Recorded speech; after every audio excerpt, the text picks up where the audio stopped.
Thanks for staying with us. Here's a reminder of our top stories. 300 bandit leaders killed, 12,100 hostages freed in the last 2 years.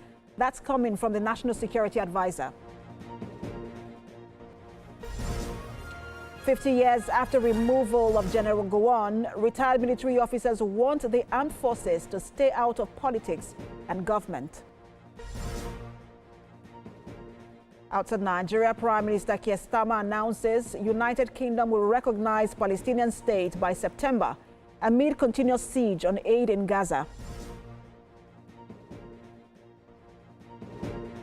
In sports, reactions trail rousing welcome for the Super Falcons as President Tinubu confers national honors and team announces monetary and housing gifts to each player.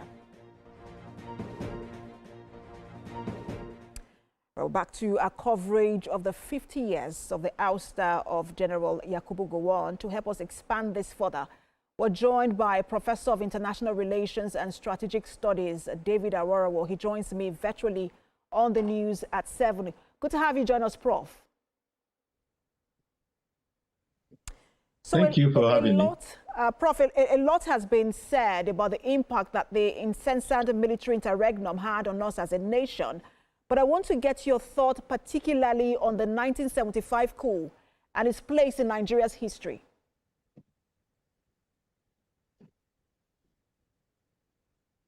Yeah, it was very significant because Gowon had come in on August the 1st, 1966, and taken Nigeria through the Civil War. The Civil War came to an end on the 15th of January, 1970.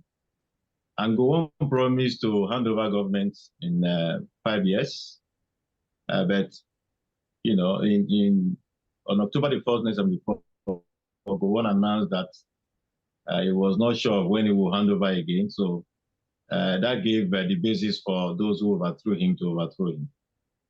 It's significant again because after the takeover by Murtala Mohammed and, of course, Obasanjo being the chief of staff, Supreme Headquarters, as the deputy to the president were then called, they came up with a calendar, with a timetable to hand over power in a few years, and they stood by it, and that was what brought in the Second Republic in October 1979. So that coup was significant because it ended a period and ushered in an era that led to a transition to civilian government.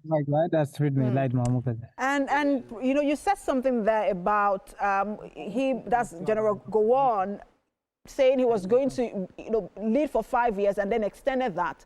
And I wanted to quote the Nigerian Tribune in his editorial on August the 1st, 1975, just acquiescing to what you have said. It says, quote, "The 10th reason for the fall of Gowon's federal military government is that it had overstayed its welcome," end quote. And Prof, that in itself indicates that government is transitional in nature and that coup leaders who are being celebrated across Africa today should be careful because there will be dissenting voices when they overstay their welcome as well. Exactly. You know, a Greek philosopher said, the stability of all regimes is corrupted by the corrosive power of time. When a leader overstays his welcome, he will likely leave in a disgraceful manner. If Gowon has talked to the timetable, the calendar to leave 75, he will have left and he won't have had to, endure the coup he endured. But he endured that coup because, he obviously had overstayed his welcome. Although I met him a few years ago and asked him why he didn't leave when he said he was going to leave.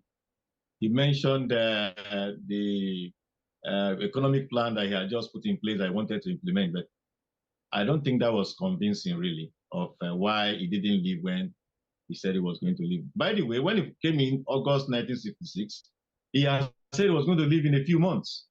But of course, the Civil War made it impossible for him to leave when he said he was going to leave.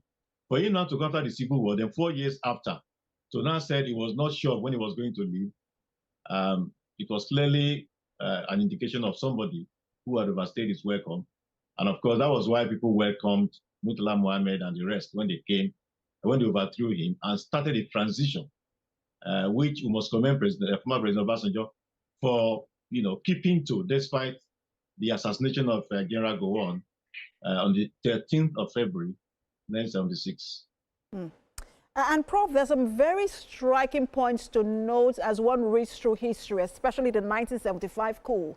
And one of them is the Colonel Joseph Naven Garuba, who announced that takeover in 1975. He had just turned 32, barely a few days after his birthday. General Gowon himself was 32 when he became military head of state as well. And this is a debate, in Nigeria from time to time, why we have not been able to replicate that kind of young leadership in Nigeria. Is it because, we had lesser population at that time, or is it an education problem? Prof, I just wanted to help us examine that. Yes, there were not so many at that time.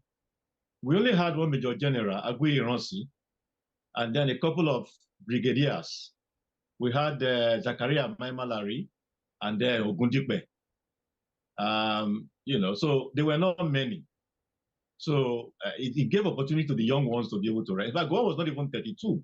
He was 31, like 10 months. He came in August 1st. His birthday is 19th of October. So he was 31 plus, not even 32 when he became a head of state. So those young ones had opportunity at that time because there were not very many. Of course, things have changed now, and the line is long.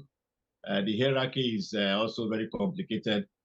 So the chances that we'll have people that young occupying such important positions at this time is unlikely. But whether young or old, commitment to the common good is what is important. Perhaps I should say a couple of other things about Gowon. It's true that he had overstayed his welcome by the time he was overthrown. But Gowon is a good man. Gowon is a good man because he was committed to the country's unity. And despite everything that has been said about the war and the killings during the war, if any other person among those who the war had been head of state, the deaths in the East will have been a lot more. And Prof, let's not forget that he came into office with nothing and left without a house, not even a single naira to his name. They had to donate for him. By the time he was, he had been ousted. Misses and hits here and there. Thank you so much for your time. Professor of International Relations and Strategic Studies. Always a pleasure to have you on, David Aworawo. Thank you for having me.